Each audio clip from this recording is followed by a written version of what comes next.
I would say that it's 100% possible to do it full time if I don't give myself a plan B. I didn't know that someone could be making money off of this. And this was just something that I wanted to do as a creative outlet. Why did you start this? It's so funny because in high school, even before that, I always wanted to start YouTube. I watched YouTube like religiously growing up. I would like watch it every night before bed. I watched like Bethany Moda. You don't know who any of these people are, but I watched like, girls would know who Bethany Moda, Steal a Babe 09. Anyway, I always wanted to share my life and creativity like they did, but I had no idea where to start. And I was like really insecure, like honestly, like I don't know. I was worried about what people would say. I was worried about what family would say. I was worried about what friends at school would say. Typical, like, insecure, immature middle school and high school stuff. And then my freshman year of college, I was in this, like, freshman orientation class, and I think it was called Creativity. Like, literally just creativity. I know. Literally, it was super creative course title. But, yeah, and we just got, for our final project, we just had to do anything creative. Literally could pick anything. We had, like, really brilliant students in that class who, like, composed full-on music pieces. And I was like, I don't know. I mean, like, I have a lot of creativity in me, but I had no idea where to channel it. I was into, like, musical theater. You knew this. I was, like, into dancing and acting. And that's originally what I went to school for. I went for a directing and acting minor and then a major in arts management. So I thought that I wanted to, like, be the business side of all that creative field. And this course is actually kind of what showed me that that's not what I wanted to do. The more I talked with these professors, the more I remembered, okay, I don't really want to be a movie star. I don't want to be on Broadway. I love all that stuff, but I don't want to have that as my profession. And so what's something that I really liked to do when I was younger and wanted to do now, even just for fun? Like, this was not even a job in my mind at all. This was just something that I wanted to do as a creative outlet. So for my final project, I started a blog. It's still called Just Inspired. Well, I just put it as my name now, but when I started, it was called Just Inspired because my old last name is Just, literally J-U-S-T. So it was called Natalie Just Inspired, and it was just a place where I could share, like, all my favorite products, all my favorite clothes, and just, like, talk about anything creative, my life. And that's where it started. So, like, that was my freshman year of college. And all throughout college, I kind of posted on it. I didn't know that someone could, like, be making money off of this. So I was just, like, posting for fun. Like, if I tried a new product or if I, like, liked a new outfit, I would just post it on there. So I'm trying to think. When I transferred to Duquesne in Pittsburgh, it was a city school. I was commuting. And that was 2019, like the fall of 2019. And that's when I was, like, starting to take this more seriously. I don't know, I was just, like, becoming more of a city girl. And I was like, I want to, like, show more of my outfits. And I decided that I was going to be a marketing major. And, like, it was all starting to come together. And I met an influencer in Pittsburgh. That was the first time I ever even heard that word, like, knew that was a job title. And she, like, trained me. Like, she taught me everything. In exchange for, like, me helping her shoot and me helping her answer emails and DMs, she taught me, like, how to pitch myself. And, like, she taught me how to make a media kit and start posting regularly. Like, she literally taught me from scratch how to do it without being paid first. And that was all my junior year of college. And I was just like, okay, wow, like, you can make money from this. So I started doing it on the side while I was still in school, and I had a job. And so I was just literally for fun still, just like a little side hustle. And then the pandemic hit, and I feel like everybody has, like, a pandemic moment. Like, I know there can be, you know, good and bad, but, like, this for me was a really eye-opening, good, creative, exploratory moment, because TikTok had just become huge. And TikTok at first, of course, like everybody knows, was the like Vine 2.0. It was all like funny and like jokes. But then a lot of like influencers on Instagram were like, oh my gosh, to be relevant, you have to be on TikTok. Yeah.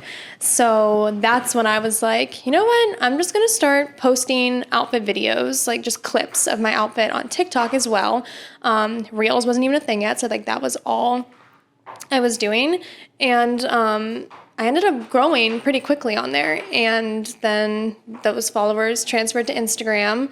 And yeah, that was like my senior year. So that kind of just like snowballed. The change of platforms like that, whenever you started as a blog, which is still your voice, but you don't have to worry about setting up a camera. You don't have to worry about talking down the barrel of a lens. You don't have to worry about any of the things that I think people struggle with a lot. Which it wasn't even, I mean, like YouTube was big, obviously, like it still is. But like back then, Reels, TikTok, like that wasn't a thing. So like nobody was talking to cameras like this that much unless you were a YouTuber. And like this like Instagram world was like kind of separate, I feel like. I mean, like I wasn't venturing on YouTube yet. Yeah. So now like with the rise of TikTok, like everybody's like, if you're not talking at some point to your audience, like even just a little bit on Instagram stories, Reels, or TikTok, nobody's going to like, I won't say nobody, but more people are attracted to following you because your personality is showing through. And like, that's a hard change. It was a hard change, at least for me, to learn, going from just like sitting behind my computer and typing to like, oh, well, I have to like show my face now. And since I wasn't acting in musical theater, it is a little bit more natural for me, but I can understand how it can be hard for some people. And you don't have to do that. Like, I don't think you have to be, talkative on any of those things. I'm not that talkative, but I think it's a big plus and it will attract Whenever followers. you started to actually record more videos and do more day-to-day things, which is your brand, it's lifestyle. So lifestyle is everything you do in your life. What was the balance like? How did you actually begin to figure out, oh, when am I just going to go on a date tonight, and when am I going to actually, maybe go out to lunch, and this is dedicated to getting content? Where do you draw that line? That line is still very blurry for me. It really is. But I think as I've grown, like as an adult in general, I think that as I've grown in this industry and as I've grown as an adult, I've just learned to separate the two a little bit. Like I will schedule like specific date nights with Tyler. Like let's say a brand reaches out to me or a restaurant in Chicago reaches out to me. Like obviously that's going to be a date night where I have to let him know like this is going to be filmed a little bit. Like they're comping our meal. They want me to advertise. They want to use this photo. Like, and as long as that communication with my husband or like a friend is there, I think that like they totally understand it's my job, and we just kind of do it. We'll eat, and if they want to be in it, like I talk to them through, like if they want to be in the content, then that's cool, and if they don't want to be, like I try to focus it just more on me and my food, I guess, and like thanking the restaurant. But that goes for like any brand, like not just a restaurant, like any function, like it's just communication. Yeah, it's just figuring out where to draw that line is definitely difficult, because at the end of the day, people like the raw content. Like you're saying, recording a video, putting up an insecurity, talking about something that is a real problem that you go through day to day is a very daunting thing to do at first. And I think, as you've probably experienced, a problem that you have with your job is that lifestyle balance, the balance of when do you draw the line. But going back, it might have been the people that you were watching, maybe it was the freedom of it, maybe it was just a cool life. Why did you want to actually bridge that gap from just a school project to maybe I actually want to do this full time? Or did you in college think, should I get a job at a marketing agency, or should I try to do this full time? What gave you the confidence to make the leap towards maybe this could be my main source of income? Okay, so like I said, my senior year was when I really started do it more full time. It was still like while I was a student, but when I wasn't in class, this was literally all I was doing was filming and editing, and that was fall of 2019, all of 2020. That was my junior year, I'm sorry. And then all of my senior year, I was doing class online from home, and so that's all I was doing then too. I was lucky enough to start building relationships with brands like while I was in school, so that when I did graduate, like I had already established connections, I had already established a little bit of a following, I had already established like connections with brands, but also like other influencers, like I had like a support system, and I had started making some money, and like I was making like pretty consistent money. Like it was not necessarily livable yet, but I was living at home, and I was just saving. Like I knew Tyler and I would probably be moving to Chicago, and I was just like, I'm just gonna save all this money that I'm, making from these brand collaborations. So I will say that is a plus that I had, and if anybody is like wanting to start this as well, I would say that it's 100% possible to do it full time. Like you definitely can. You have to be very self-motivated, which we can talk about that too. But you definitely can do this full time. I just wouldn't be so quick to quit your job at first. Like I would, I had 4 years of doing this on the side as a student, plus like doing internships and other work. Like I just kind of built it up slowly from that point. But some people like are overnight successes. Those are like the little. Were you making enough? Were you making the amount of money that you knew you needed to do it full time whenever you decided to do it full time? No. I think I just had enough saved. Like I definitely wasn't even close to making the amount of money I was now. And I also, it's very like, this, it's like project based. So like I couldn't only take on so many projects while I was doing finals. Mm-hmm. So like I wasn't making that much, but it was also because like I did have to prioritize school at that point. But to kind of backtrack a little bit, this is like a little bit of a side conversation, but we'll just quickly touch on it because it is an important part of my story. My senior year, I think it was April. Yeah, it was like right before I was graduating. My Instagram got mistakenly disabled. Do you remember that? That was tragic. I do. That was such a bad day. I mean, with that happening, it could have been... It could have been game over. Like, right? I literally could have been game over. Well, so I still had my TikTok, and I was just like, I'm just going to freaking grow on TikTok. I'm just going to post a bunch of videos on TikTok, and I did grow a lot on TikTok during that time. But my Instagram was gone. I could literally, I should make a whole video on like how I got it back and like how I dealt with that. Absolutely. But basically during that point, I did not know if I was going to get it back. Like I knew that I could always make another account, but I didn't know if I was going to get that exact account back that had, the community on it that I've grown for the past 4 years. So, there was a lot of, just up in the air things. I was so stressed. I was so sad. I was like, all this stuff that I built up. Like TikTok was still very new. I mean, it still is new, but like that was like the first year. Is that whenever you got like your first boost on TikTok? Yeah, I was doing really 30 days of outfits, and that's like a good series that I feel like anybody can do, and I think it gains traction. But anyway, that's what I was doing that really gained some traction for me and a following.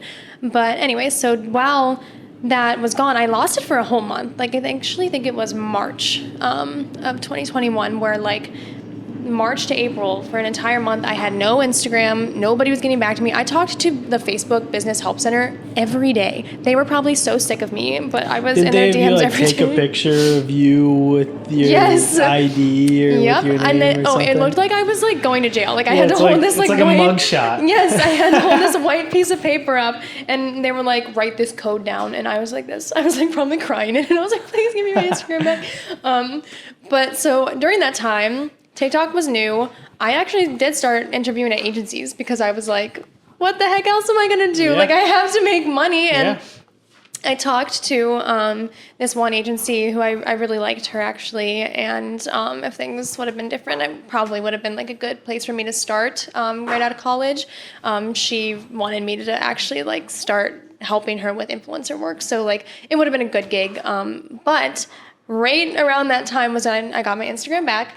It was like literally, I think, couple weeks before I was graduating college, and she told me like what she would be paying me, and I knew what I was making with Instagram, and I was like, if I, don't give myself a plan B and just try this, I have enough saved, and I just like go at this, like give it my all, I think that I could make enough money to where I don't need hers. And if I worked for her, I would have been burning the candle at both ends. I would have been so stressed. But again, I was at a position where I could do that. Like sometimes you have to do that. And that's what I would recommend to a lot of people just starting out. Did you lose any deals that month that Yep. yeah? Yeah, I did. I remember. Was it more of like a, hey, we want to postpone this since this is happening, or are they just like, sorry?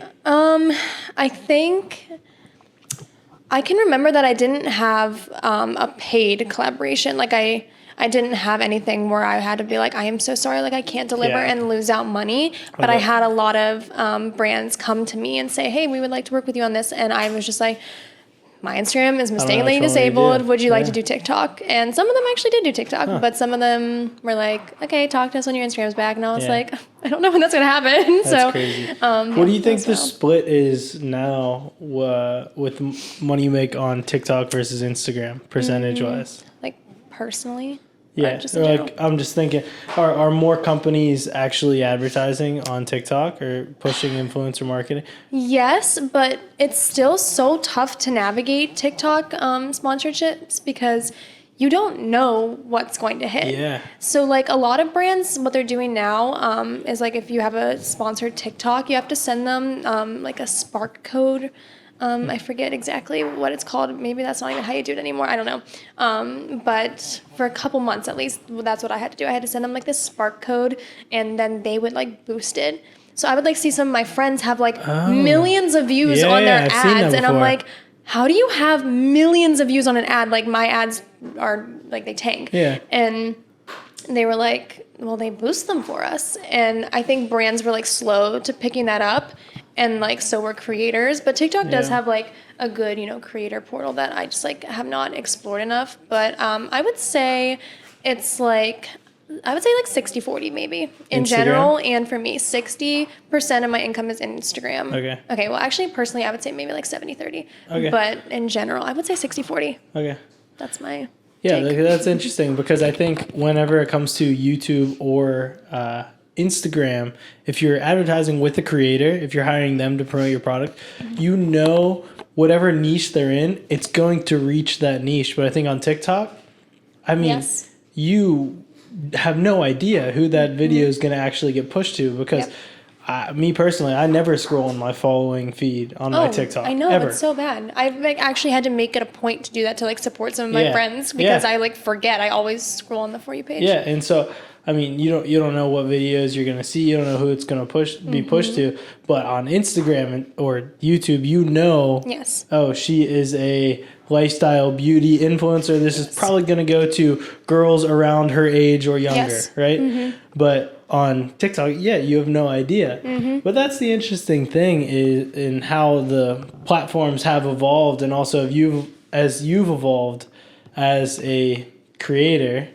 And I think that's what we're going to talk about in the next video is just how somebody can do this and what the first steps are, what platform should they go hard on at first? Is it easier to grow on Instagram or TikTok? I think it's probably TikTok, but I don't know how much of a community you get on TikTok. That's which is what tough. Everybody says. Like I have a friend who has like 300K on TikTok, and that is so amazing and so impressive. And she has like around 40 or 50K on Instagram. And she was just like, I don't know if these are my like community on TikTok. Like people who really like my stuff followed me on both, and like I would say Instagram's more like my community. But like we talked about that recently too, actually. And like I have like about the same actually on TikTok and Instagram, so I'm like, I think these are all my girlies, like in both places, which is pretty cool. But in like, just a blanket statement, I would say that it's probably easier to grow on TikTok right now. Yeah. That's what I Cool. think. Well, let's talk about that in the next video. Perfect. Sweet. Peace.